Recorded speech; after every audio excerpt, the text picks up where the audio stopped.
26 जानेवारी 2026 प्रजासत्ताक दिनाच्या या ऐतिहासिक आणि उत्साहपूर्ण दिवशी देशभरात तिरंगा फडकावला जात असतानाच एका पोलीस ठाण्यात अतिशय दुःखद आणि हृदयद्रावक घटना घडली आहे। सोलापूर शहरातील प्रतापनगर तांडा येथील रहिवासी उमरगा येथे police sub inspector PSI Mohan Bhim Jadhav वय वर्ष 55 हे कर्तव्यावर असताना झेंडावंदनाच्या कार्यक्रमादरम्यान अचानक हृदयविकाराचा तीव्र झटका येऊन खाली कोसळले।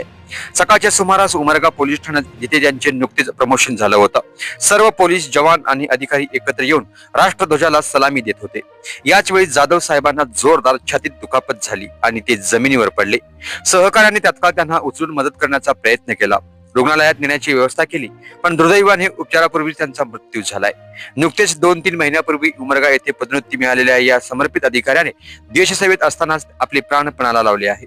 प्रजासत्ताक दिनाच्या या पवित्र क्षणी एका कर्तव्यनिष्ठ पोलीस अधिकाऱ्याचे असं निधन होणं हे संपूर्ण पोलीस दल आणि स्थानिक समाजासाठी मोठा धक्का मानला जातोय।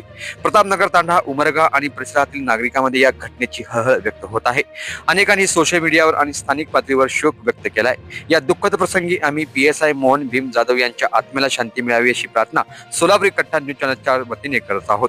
त्यांच्या पत्नी, मुला